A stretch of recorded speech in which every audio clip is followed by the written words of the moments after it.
नमस्कार विद्यार्थी मित्रांनो, आता आपण पुढचे 10 क्वेश्चन्स बघूया. आपले 35 पर्यंत झाले होते. आता आपण 36 नंबरचा क्वेश्चन करूया. 36 नंबरचा क्वेश्चन जो दिलेला आहे ते बघा. 9.25 kilometre distance out of 12 kilometer 80 meter distance is covered. How much distance yet remain to be covered? तर इथं बघा 36 नंबरचा क्वेश्चन.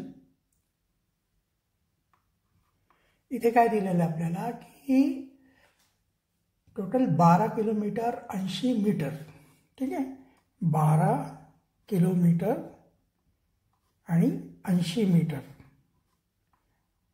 चा एक रस्ता आहे. त्याला कव्हर करून घेतलेला आहे. किती केला आहे? 9.25 किलोमीटर डिस्टन्स कव्हर केलेला आहे. 9 kilometre and a quarter kilometre. 9.25 quarter म्हणजे किती होतात? 250 मीटर. ठीक आहे. तर एवढ्या डिस्टन्समधून एवढं डिस्टन्स कव्हर केलेलं आहे. तर उरलं किती? तर आपल्याला याच्यातून फक्त याला मायनस करायचं आहे.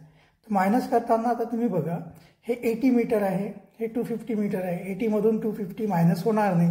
मग आपण काय करत असतो? आपण काय करू? इथून 1 किलोमीटर इकडून बॉरो करायचे. आता 1 किलोमीटर म्हणजे किती होतात? 1000 मीटर. ठीक आहे ना. तर इथून जर आपण 1 किलोमीटर बॉरो केलं तर हे किती होणार? 11 किलोमीटर. ठीक आहे. आणि हे किती होणार? 1 किलोमीटर आपण बॉरो केले, किती होते? 1000 मीटर. आणि हे ऑलरेडी 80 आहे, तर 1080 मीटर आणि मायनस 9 किलोमीटर 250 मीटर. ठीक आहे. आता आपण करू शकतो, याला मायनस करू शकतो, आहे की नाही? ही मोठी नंबर आहे ना, याच्यातून या नंबरला मायनस करू शकतो. इथे आपण नाही करू शकत होतो. ठीक आहे. तर मग आपण काय केलं? इथं आपण इथून 1 किलोमीटर बॉरो केलं आहे. ठीक आहे. मग हे याला न करता आता आपण याला सॉल्व करूया. ठीक आहे. तर इथून बघा, 0मधून 0, 8मधून 5 गेले 3. ठीक आहे. 10मधून 2 मायनस केले तर 8. ठीक आहे. हे काय आलं? मीटरमध्ये आलं. आता 11 किलोमीटरमधून 9 किलोमीटर मायनस केले तर किती येतात? 2 किलोमीटर आणि 830 मीटर. ठीक आहे. तर याचा आन्सर बघा पहिला येतोय. फर्स्ट नंबरचा आन्सर आहे. ठीक आहे. चा आन्सर येतोय फर्स्ट. ओके. सोपं आहे ना, फक्त बॉरो करायचं आहे आपल्याला, बस एवढंच लक्षात द्या, आहे की नाही? चला नेक्स्ट बघूया. नेक्स्ट क्वेश्चन आहे question number 37. Saturday and Sunday occur 5 times in the month of April 2017. Which day will definitely occur 5 times in the month of June? ठीक आहे. तर याच्यासाठी तुम्हाला काय करायचं आहे की एक 2-3 गोष्टी आपल्याला माहिती असायला पाहिजे. जसं ह्या मंथमध्ये जर एका पर्टिक्युलर डेटला कुठला दिवस आहे, तर पुढच्या महिन्यात त्याच डेटला कुठला दिवस येणार. ठीक आहे. आणि दुसरं म्हणजे एक आपल्याला तुम्हाला मी टेबल दाखवतो. 1 मिनिट. हां, हे बघा, इथे एक टेबल आहे. ते थोडं तुम्ही नोट करून घ्या तुमच्याकडे. मला वाटतं तुमच्याकडे नवनीतचं जे दुसरं बुक असेल त्याच्यात असेल ही टेबल. तरी पण बघा, ज्यांच्याकडे नसेल तर मी हे नोट करून घ्या की the table showing the number of days occurring 5 times in a month. जर 28 दिवसाचा महिना असेल तर कुठलाही डे जो आहे तो रिपीट होत नाही 5 वेळेस. 5 वेळेस येत नाही. पण 29चा महिना असेल तर 1 दिवस असतो जो 5 वेळेस येतो, आणि तो नेहमी पहिली तारीख असतो त्या डेला. ठीक आहे. आणि 30चा जर महिना असेल, 30 दिवसाचा, तर त्याच्यामध्ये 2 दिवस असे असतात जे 5 वेळा येतात. ठीक आहे. त्याच्यानंतर 31चा जर मंथ असेल तर त्याच्यामध्ये 3 दिवस असे असतात जे 5 वेळे येतात. ठीक आहे. तर हे टेबल तुम्ही नोट करून घ्या. या टेबलचा याच्यामध्ये यूज होईल आपल्याला. तर इथे बघा, आपल्याला काय दिलेलं आहे की एप्रिल मंथ 37 नंबरचा क्वेश्चन आहे की एप्रिल 2017मध्ये, ठीक आहे, सॅटरडे आणि संडे 5 वेळा आले, 5 टाइम है ना.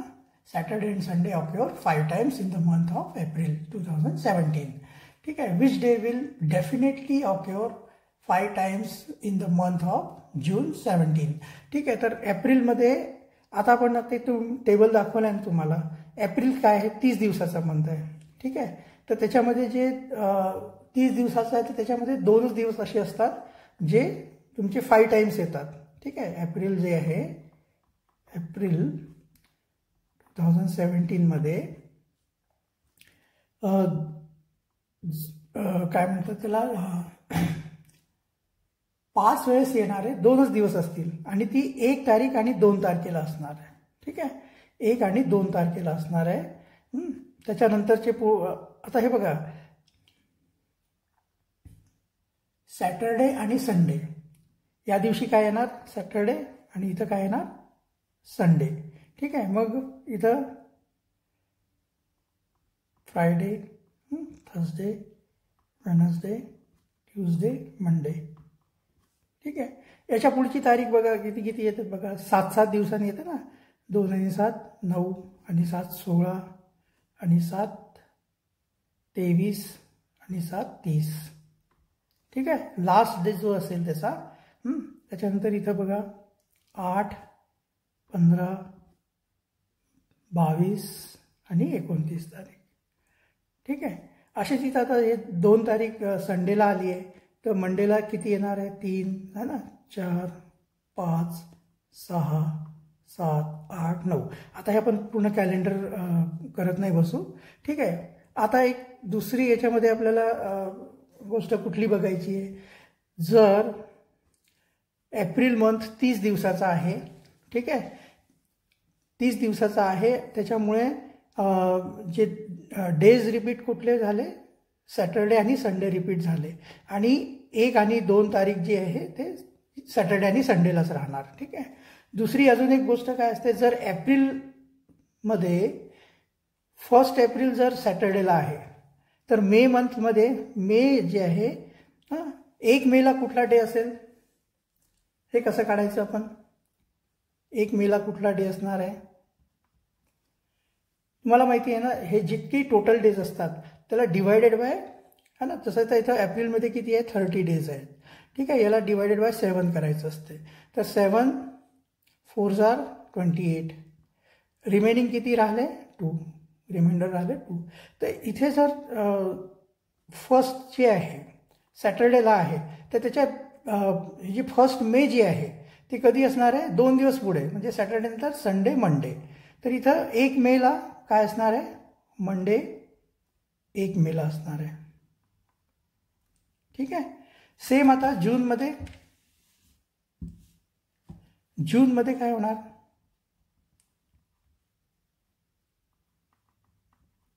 जून 2017मध्ये 1 जून कधी येणार आहे, 1 जून कधी येणार आहे. इथं मे किती दिवसाचा असतो, 31 दिवसाचा असतो. इथे जर आपण 7नी डिवाइड केलेला तर 7 4 आर 28. ठीक आहे. रिमाइंडर येते 3. ठीक आहे. तर इथं जर म्हणजे 3 दिवसानंतर पुढचे इथं जर मंडे आहे ना तर मंडे सोडून ट्यूजडे, वेनसडे, थर्सडे. जून जे आहे 1 जून जो आहे ना तो थर्सडेला येणार आहे. 1 जून जो आहे तो थर्सडेला येणार आहे. ठीक आहे. आता आपण जी टेबल बघितली होती ना, जर 1 जून जो जून आहे तो जून मंथ जो आहे तो 30 दिवसाचा असतो आणि 30 दिवसाचा मंथ असेल तर 2च असे दिवस असतात जे 5 टाइम्स रिपीट होतात. तर थर्सडेला जर 1 तारीख येत असेल तर 2 तारीख, फ्रायडेला 2 तारीख येणार आहे आणि हे 2च दिवस येणार आहे जे 5 टाइम्स रिपीट होणार आहे. ठीक आहे. त्याच्यानंतर सॅटरडेला 3 तारीख असणार आहे आणि संडेला 4. ठीक आहे. इकडे मग तसंच मंडे, ते पुढचं जाऊ द्या. आपल्याला फक्त हे 2च दिवस आहे जे 5 टाइम्स येणार, बाकीचे नाही येणार, है ना. तर इथे बघा 30 दिवसाचा असतो ना हा मंथ, तर 7 आणि 2 9 7 है ना, 2 आणि 7 9 7 16, 7 23 आणि 7 30. हे 5दा येणार आणि हे पण बघा 8, 7, 15, 7, 22 आणि 7, 29. हां, बाकीचे दिवस तुमचे नाही येणार 5 टाइम्स ना. जसं तर सॅटर्डेचं बघा तुम्ही हे 10, त्याच्यानंतर 17 आणि 7, 24, त्याच्यानंतर 31 तर येणार नाही. ठीक आहे. सॅटर्डेला पण बघा, संडेला पण बघा 11, 18 आणि 7, 25 है ना.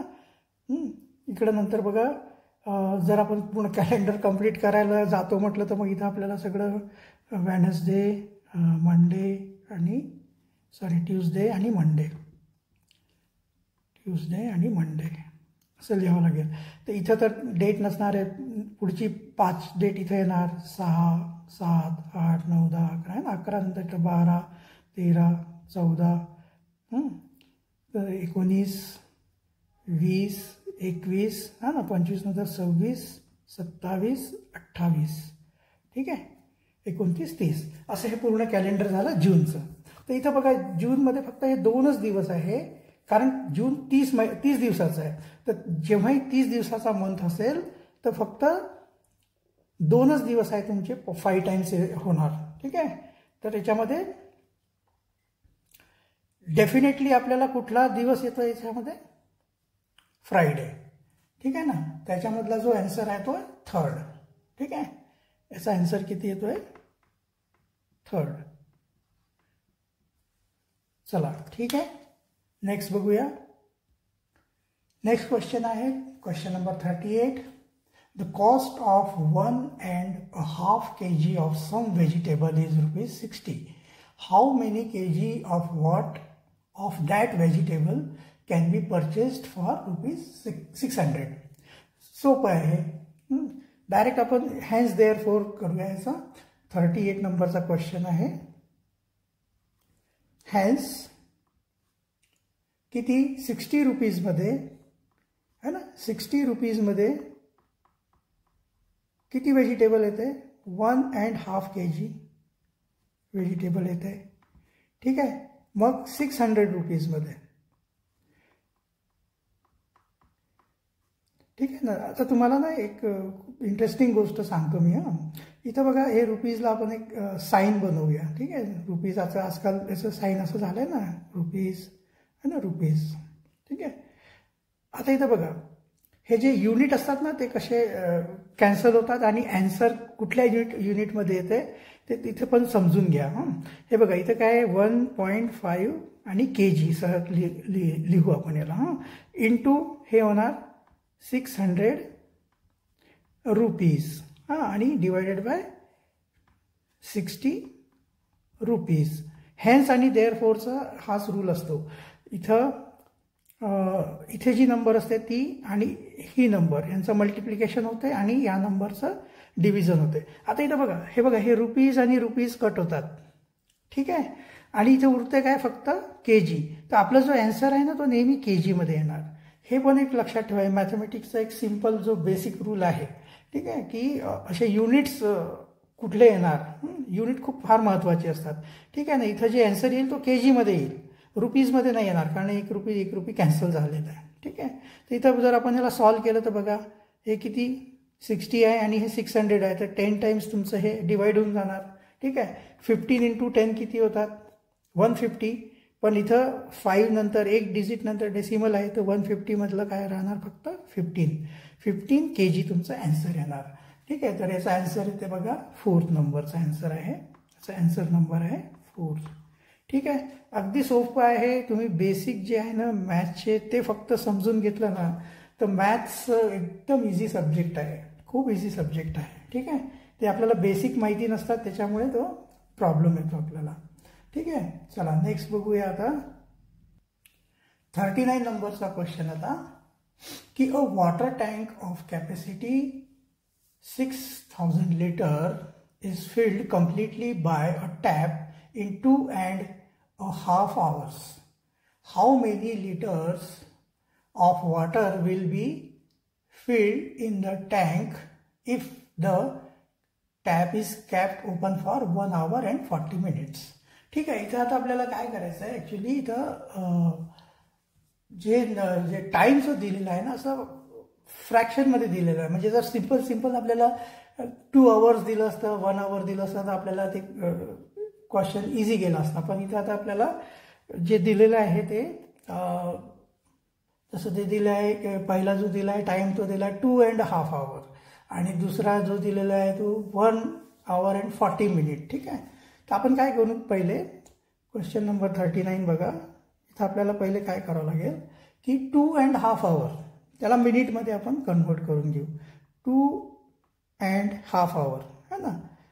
2.5 आवर म्हणजे 230 है ना.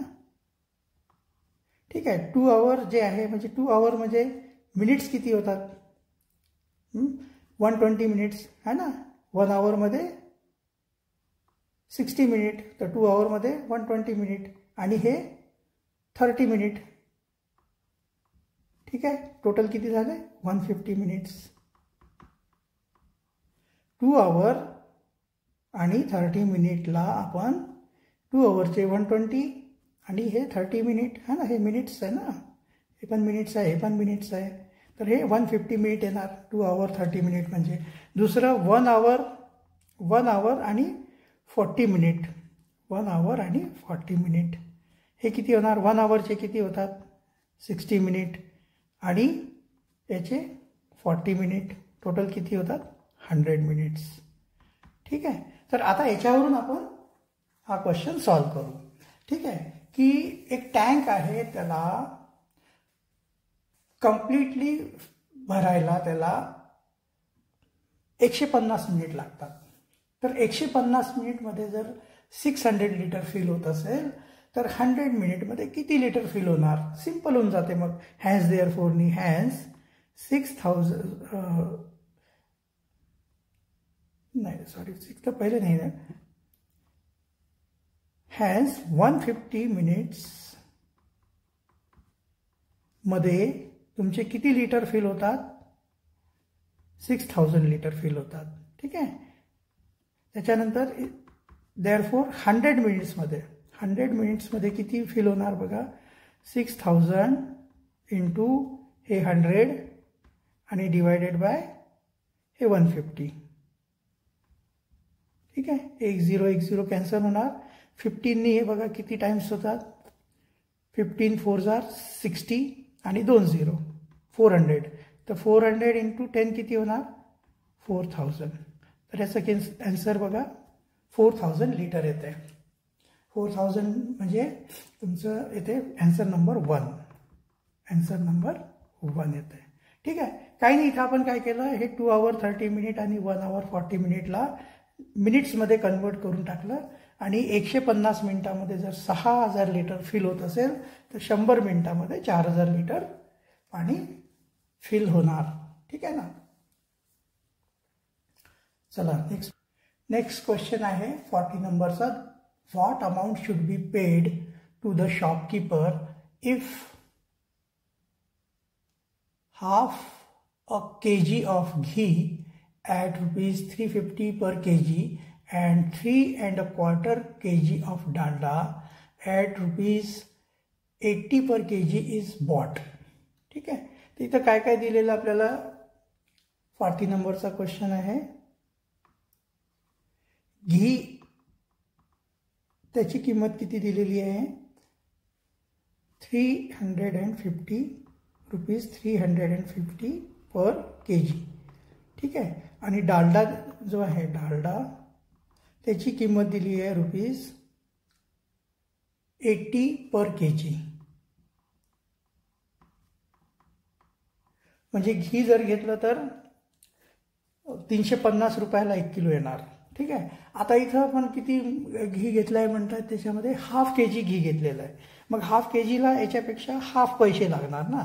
हां. तर 350चा हाफ किती होते 175 रुपीज. ठीक आहे. मग घी घ्यायला किती रुपीज लागले 175 रुपीज लागले. त्याच्यानंतर डालडा जो आहे तो 80 रुपीज पर kg आहे आणि डालडा किती घेतला आहे 3¼ किलोग्राम. 3¼ किलोग्राम. 3¼ म्हणजे 3 kg आणि क्वार्टर किलोग्राम म्हणजे 250 ग्रॅम. ठीक आहे. आता 3 kg घ्यायला किती लागले असेल? 8 3 240 रुपीज लागले असेल. ठीक आहे ना. पर kg आहे 80, तर 3 kg घ्यायला किती 240 रुपीज लागले असेल. आणि 250 ग्राम घ्यायला किती रुपीज लागले असेल? 250 ग्राम घ्यायला लागले असेल बघा याचे 1/4 म्हणजे 20 रुपीज. म्हणजे टोटल किती रुपीज लागले इथं डालडा घ्यायला? 3 kg अँड 250 ग्राम है ना. म्हणजे 3 kg अँड अ क्वार्टर है की नाही ना. 250 म्हणजे क्वार्टर होणार ना. किती रुपीज लागले बघा? 260 रुपीज लागले इथं कशाला? डालडा घ्यायला. आणि घी घ्यायला आपल्याला किती लागले होते? 175. तर याच्यामध्ये घीचे 175 प्लस 260 झाले डालडाचे है ना. हे घी घ्यायला लागले पैसे एवढे आणि हे डालडा घ्यायला लागले. ठीक आहे. तर हे रुपीज दोघांनाही प्लस केलं तर किती होते बघा? 5 7 + 6 13. 1 कॅरीओव्हर झालं 1 ना. 1 कॅरीओव्हर झालं 1 + 1 2 + 2 4. 435 रुपीज झाले. हे एवढे आपण शॉपकीपरला दिले है ना. एवढे शॉपकीपरला द्यावे लागणार. किती रुपीज? 435 रुपीज त्याला द्यावे लागणार. तेव्हा कुठे आपण किती घेऊ शकतो घी? ½ kg घी घेऊ शकतो है ना. 1 kg घीची किंमत आहे 350, तर ½ kgची असणार 175 रुपये. ठीक आहे. आणि इथं डालड्याची किंमत आहे 80 रुपये. 80 रुपयेच्या हिशोबाने 3 kg 240चं होणार. आणि ह्याला आपण मराठीमध्ये पाव kg म्हणतो ना, पाव किलो, याचे 20 रुपये होणार. ठीक आहे. तर याचे किती होतात? 260 रुपये. तर दोघांना टोटल केलं तर इतके रुपये आपल्याला शॉपकीपरला द्यावे लागेल. 435 रुपीज. त्याचा ॲन्सर कुठला येतोय बघा? याचा ॲन्सर येतोय 3rd नंबरचा. ठीक आहे. Answer number 3. ओके. चला नेक्स्ट बघूया आता. नेक्स्ट क्वेश्चन आहे 41 नंबरचा. From an oil container having capacity of 15.5 liters. ठीक आहे. 40 bottles each of 200 ml and 10 bottles each of 50 ml have been filled. How many bottles each of 100 ml can be filled from the remaining? तर इथे बघा काय काय दिलेलं आपल्याला 41 नंबरच्या क्वेश्चनमध्ये, की एक टँक आहे, त्याची कॅपॅसिटी किती आहे total? 15 litre and 15.5 litre. 15.5 litre म्हणजे किती होणार? 15 लिटर आणि ½ लिटर म्हणजे 500 ml. ठीक आहे. आता हे एवढ्या कॅपॅसिटीमधून पहिले काय केले? किती?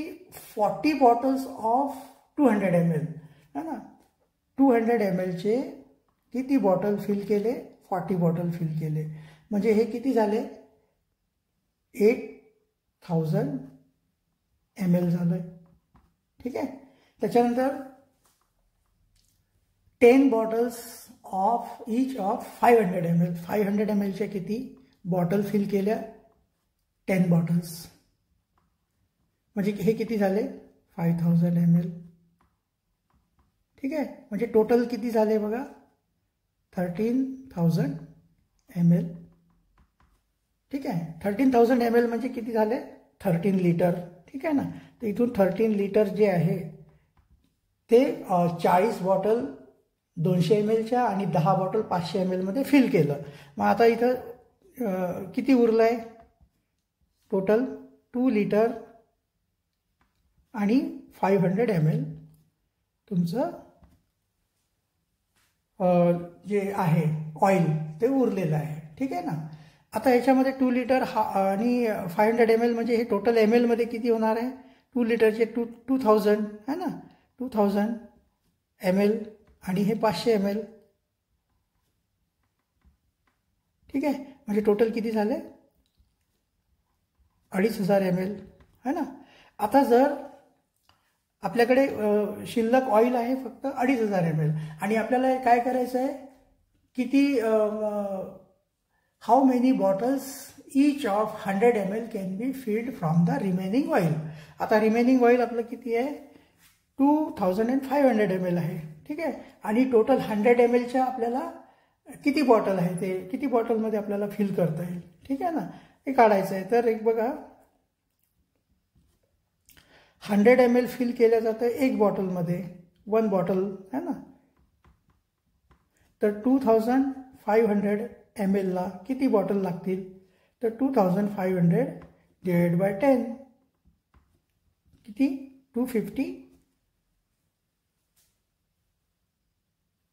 100 2 0 कट होणार, 250 नाही 25 येणार, 25 बॉटल्स लागणार, ठीक आहे, 25 बॉटल्स. तर याचा आन्सर बघा कुठला येतोय, फर्स्ट नंबरचा आन्सर नंबर 1, ठीक आहे. चला नेक्स्ट बघूया आता. नेक्स्ट क्वेश्चन आहे 42 नंबरचा. What is the population of a town if there are 85,28,760 males, 92,06,937 females and 95,000 children in the town. हे सोपं आहे, एकदम सोपं आहे, सगळ्यांची टोटल करायची आहे. हां, तुम्ही पण करू शकता. 42 नंबरचा क्वेश्चन आहे, त्याच्यामध्ये दिलेलं आहे 85,28,000 आणि 760 हे आहे मेल्स. त्याच्यानंतर फिमेल किती आहे 92,6,000 आणि 937 हे फिमेल्स आहे. आणि चिल्ड्रन्स किती आहे 95,000. बस याला सगळ्यांना टोटल करून द्या, टोटल पॉप्युलेशन निघून जाते. हे बघा, हे 7 6 + 3 9 9 + 7 + 9 16 1 कॅरी ओव्हर झालं, 9 + 6 15 + 5 20 2 कॅरी ओव्हर झालं, 4 + 9 13 1 कॅरी ओव्हर झालं, 6 + 2 8, ठीक आहे. आणि 8 + 9 17. म्हणजे हे बघा किती झाले 1,30,30,697, ठीक आहे. तर याच्यामध्ये बघा याचा आन्सर येतोय थर्ड नंबरचं.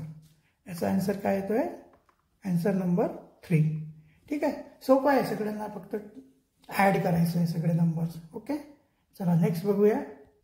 नेक्स्ट क्वेश्चन आहे 43 नंबरचा. Raju had with him ₹25,000. He purchased 2 cupboards, each costing ₹11,500. How many rupees remained with him? तर इथं काय करायचं आहे, इथं बघा 43 नंबरचा क्वेश्चन आहे. याच्यामध्ये राजू आहे, त्याच्याकडे टोटल रुपीज किती आहे, ₹25,000 आहे. आता त्यांनी काय केलं 11,500 रुपयाचे कबर्ड घेतले.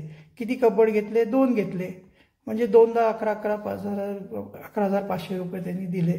तर टोटल किती झाले हे बघा, 5 + 5 10 1 कॅरी ओव्हर झालं, इथे झालं 3 आणि हे 2 23,000 रुपीज त्यांनी काय केले, त्यांनी खर्च करून टाकले, ठीक आहे. कशामध्ये, कबर्ड घेण्यामध्ये. आता त्याच्याकडे उरले किती, याच्यातून -23,000 मायनस करून द्या, ठीक आहे. तर किती उरले याच्यामध्ये 2,000 रुपीज, ठीक आहे. तर त्याच्याकडे how many rupees remained with him, तर ₹2,000. त्याचा आन्सर काय येतो, याचा आन्सर येतो बघा 4th नंबरचा आन्सर येतो याचा, आन्सर नंबर 4th, ठीक आहे. अगदी सोपा प्रश्न आहे, काही एवढा अवघड नाही आहे, ठीक आहे. चला नेक्स्ट बघूया. नेक्स्ट क्वेश्चन आहे 44 नंबरचा. How many metres of cloth is needed for 3,426 children if 2.5 meters of cloth is needed for 1 child. ठीक आहे, हे पण सोपं आहे, सरळ सरळ हॅन्स अँड देअरफोर करूया आपण इथं. 44 नंबरचा क्वेश्चन. तर याच्यामध्ये हे बघा,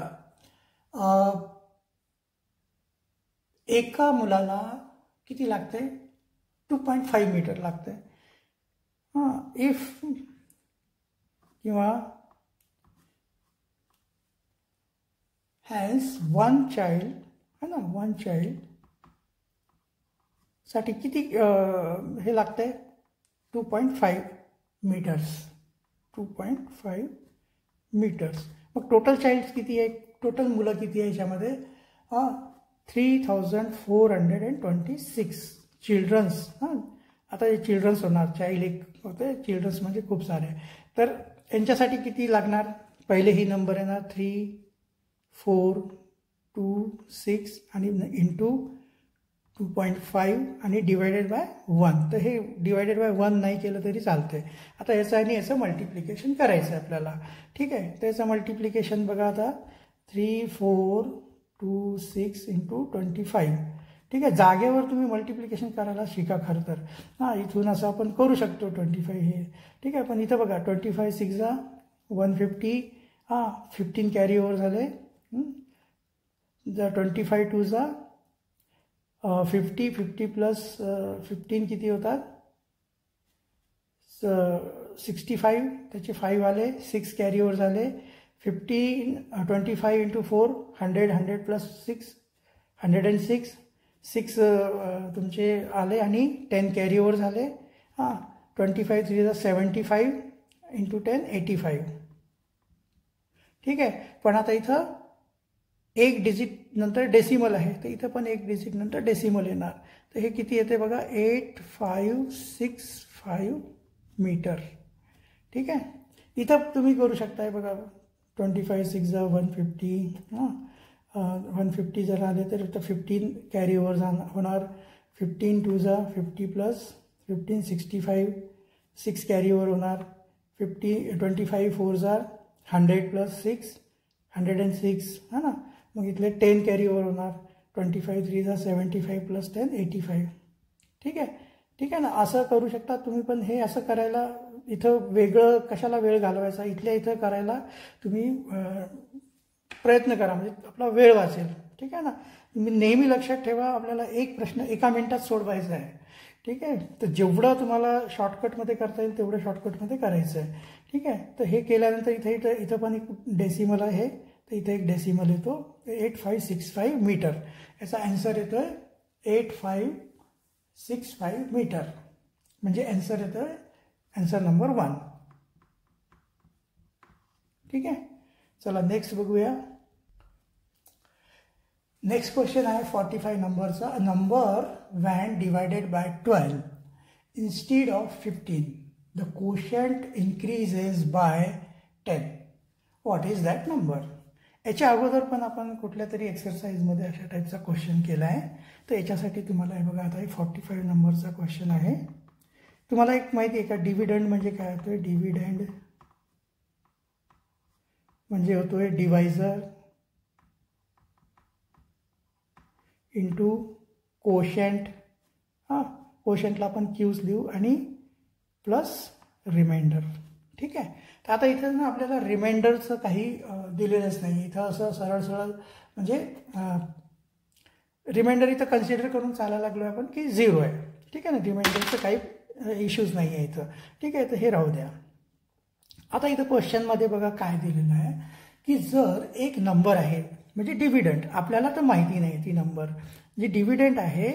तर आता काय झालं की जर 15च्या ऐवजी 12नी जर त्याला डिवाइड केलं ह्या नंबरला, म्हणजे डिवायझर जो आहे तो 12 ठेवला आपण, तर याचं जे कोशंट आहे ते 10नी वाढून जाते, इन्क्रीज बाय 10. ठीक आहे, पण आपण जर याला ह्याच डिव्हिडंडला ह्याच नंबरला जर 15नी डिवाइड केलं असतं, ठीक आहे ना, ह्याच नंबरला 15नी जर डिवाइड केलं असतं तर हे कोशंट आहे तसंच राहिला असता. ठीक आहे, हे पहिलं डिव्हिडंड झालं. दुसरं डिव्हिडंड जे आहे, डिव्हिडंड इज इक्वल टू जर 15नी आपण डिवाइड केलं असतं तर हे जो कोशंट आहे तो तेवढाच राहिला असता, त्याच्यामध्ये चेंज झाला नसता. आता हे दोन्ही नंबर सेमच आहे ना, तर बघ हे पण सेम असणार आहे. तर म्हणजे कसं आहे माहिती आहे का, हे बघा 15Q is equal to 12 into Q plus 10. हे पण दोन्ही सेम असणार आहे. ठीक आहे, तर इथं त्याला सॉल्व करून घ्यायचं. 15Q इज इक्वल टू याच्यामध्ये मल्टिप्लिकेशन होणार, हे 12Q प्लस हे 120. ठीक आहे, आता हे 12Q इकडे येणार लेफ्ट साईडला, है ना. तर 15 minus 12 cube, 15 cube minus 12 cube is equal to 120. इकडे 120च राहणार ना, इकडे चाललं गेलं आहे. ठीक आहे. तर आता इथं बघा 15वरून 12 मायनस केलं तर किती येतात, 3 क्यूब इज इक्वल टू 120. आणि क्यूची व्हॅल्यू किती येणार, क्यूची व्हॅल्यू येणार हे डिवाइड बाय 3 होणार, तर हे 40 येणार. ठीक आहे. आता बघा इथं क्यूची व्हॅल्यू 40 आली, तर इथं आपण याला क्रॉस चेक करूया. आता आपण क्यूची व्हॅल्यू जर 40 असेल, ठीक आहे ना, तर हे बघा 15 क्यूब म्हणजे 15 इंटू 40 म्हणजे ती नंबर किती आली, 600. ठीक आहे. आता तुम्ही बघा 600ला जर तुम्ही 15नी डिवाइड केला है ना, तर 15 4 जा 60 है ना, आणि हे 0, इथं 40 येणार. ठीक आहे. आता 15च्या जागी तुम्ही जर याला 600ला ह्याच नंबरला, सेम नंबरला 12नी डिवाइड केला तर काय होते, 12 5 जा 60 है ना, आणि याचा एक 0. म्हणजे हा जो कोशंट आहे, हे कोशंट आहे, हे पण कोशंट आहे. हा कोशंट कितीने वाढला, 15च्या ऐवजी 12नी आपण डिवाइड केलं ह्या नंबरला, तर तो कितीने वाढला, 10नी वाढला की नाही, 10 है ना, 40 प्लस 10, हा कोशंट आला 50. म्हणजे आपली ही जी नंबर आहे 600 आहे, ती जी नंबर काय आहे 600 आहे. तर याच्यामध्ये आपल्याला काय करायचं, नंबरच फाइंड करायचा आहे ना, व्हॉट इज दॅट नंबर. त्याचा आन्सर येतोय 4th. आन्सर नंबर येतोय 4th. ठीक आहे. थोडंसं जम्बलिंग आहे पण सोपं आहे, जर व्यवस्थित जर लक्ष देऊन तुम्ही केलं तर तेवढं पण अवघड नाही आहे. ठीक आहे. तर अशा पद्धतीने आज आपण परत आपले 10 क्वेश्चन केले आहेत. ठीक आहे. असे 10 क्वेश्चन तुम्ही डेली 10 क्वेश्चनचं तुम्ही प्रॅक्टिस करा बस. ठीक आहे. रोज प्रॅक्टिस करा. आणि आता मी तुम्हाला सगळं डिटेलमध्ये एक्सप्लेन करून सांगतो म्हणून मला एक क्वेश्चन सॉल्व करायला 3 ते 4 मिनटं लागतात. ठीक आहे. आपला जो व्हिडिओ आहे तो म्हणजे 35-40 मिनटाचा व्हिडिओ होतो. ठीक आहे ना. पण तुम्ही प्रयत्न करा की एका मिनटामध्ये एक तुमचा क्वेश्चन सॉल्व करता आलं पाहिजे तुम्हाला. ठीक आहे ना. कारण एक्झाममध्ये एका मिनटात एक क्वेश्चन सॉल्व करायचा आहे. मग थोडेफार जे वेळ राहील तर त्याला मग तुम्ही एकदा क्रॉस चेक करू शकता, कुठं काही चुकलं तर नाही आहे वगैरे, आहे की नाही, तेवढंच. किंवा जे टफ क्वेश्चन असतात ना ते पहिले सोडून द्यायचे, इझीवाले पहिले करून घ्यायचे लवकर, आणि नंतर मग जे टफ आहे ना त्याच्यामागं मग डोकं लावत बसायचं. ठीक आहे. अशा पद्धतीने तुम्ही करा तयारी. ठीक आहे. तर चला भेटूया आपण पुढच्या व्हिडिओमध्ये. धन्यवाद.